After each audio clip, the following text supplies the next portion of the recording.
ಸಿದ್ದರಾಮಯ್ಯವರು ಮುಖ್ಯಮಂತ್ರಿ ಆದ್ಮೇಲೆ ದ್ವೇಷದ ರಾಜಕೀಯ ಮಾಡ್ತಾ ಇದ್ದಾರೆ. ಮುಡಾ ತನಿಖೆ ಗಂಭೀರ ಆದ್ಮೇಲೆ ಕೋವಿಡ್ ವಿಚಾರ ಎತ್ತಿದ್ದಾರೆ ಅಂತ ಮಾಜಿ ಸಚಿವ ಎಂಪಿ ರೇಣುಕಾಚಾರ್ಯ ಆರೋಪ ಮಾಡಿದ್ದಾರೆ.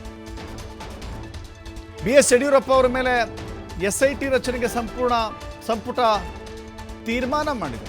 ಎಸ್ಐಟಿ ರಚನೆಗೆ ಯಡಿಯೂರಪ್ಪ ಅವರ ವಿರುದ್ಧದ ತನಿಖೆಗೆ ಎಸ್ಐಟಿ ರಚನೆ ಮಾಡಿದೆಯಲ್ಲ ಆ ವಿಚಾರ. ಭ್ರಷ್ಟಾಚಾರಕ್ಕೆ ಮತ್ತೊಂದು ಹೆಸರೇ ಸಿದ್ದರಾಮಯ್ಯ ಮತ್ತು ಕಾಂಗ್ರೆಸ್ ಅಂತ ರೇಣುಕಾಚಾರ್ಯ ಅವರು ಹೇಳಿದ್ದಾರೆ. ಬಿಎಸ್ವೈ ರಾಮುಲು ಮೇಲೆ ತಮಗೆ ಬೇಕಾದ ರೀತಿಯಲ್ಲಿ ವರದಿ ತಯಾರಿಸಿದ್ದೀರಿ. ಕೋವಿಡ್ನಿಂದ ಮೋದಿಯವರು ದೇಶದ ರಕ್ಷಣೆ ಮಾಡಿದ್ರು, ನಿಮ್ಮ ಸರ್ಕಾರ ಇರಲ್ಲ, ಪತನವಾಗುತ್ತೆ ಅಂತ ಹೇಳಿ ರೇಣುಕಾಚಾರ್ಯ ಹೇಳಿದ್ದಾರೆ.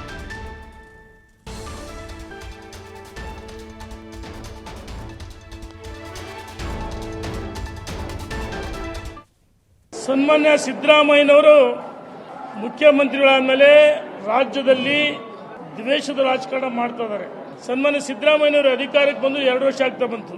ನಿಮ್ಮ ಮೇಲೆ ಹಗರಣಗಳು, ಮೂಡ, ವಾಲ್ಮೀಕಿ, ವಕ್ಫ್ ಆಸ್ತಿ ಇರ್ಬೋದು, ವಿವಾದಗಳು ಮತ್ತು ಅಲ್ಪಸಂಖ್ಯಾತರಿಗೆ ಕಾಮಗಾರಿಗಳಲ್ಲಿ 4% ಗುತ್ತಿಗೆ.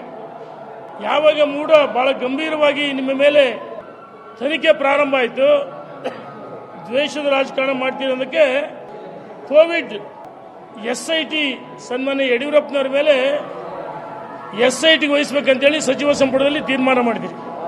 ಭೂತದ ಬಾಯಲ್ಲಿ ಭಗವದ್ಗೀತೆ ಕೇಳ್ದಂಗೆ ಆಗುತ್ತೆ. ಸನ್ಮಾನ್ಯ ಸಿದ್ದರಾಮಯ್ಯನವರೇ ಭ್ರಷ್ಟಾಚಾರಕ್ಕೆ ಮತ್ತೊಂದು ಹೆಸರು ಸನ್ಮಾನ್ಯ ಸಿದ್ದರಾಮಯ್ಯನವರು, ಕಾಂಗ್ರೆಸ್ನವರು.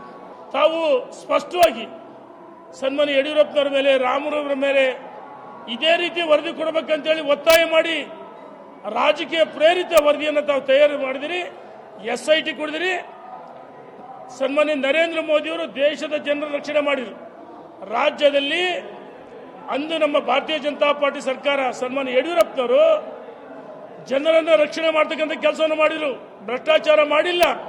ನೀವು ಯಾವ ಆಯೋಗ ಎಸ್ಐಟಿ ಮಾಡ್ರಿ, ಬಹಳ ದಿವಸ ನಿಮ್ಮ ಸರ್ಕಾರ ಉಳಿಯಲ್ಲ, ನಿಮ್ಮ ಸರ್ಕಾರ ಪತನ ಆಗುತ್ತೆ ಸನ್ಮಾನ್ಯ ಸಿದ್ದರಾಮಯ್ಯ ಹೇಳಕ್ಕೆ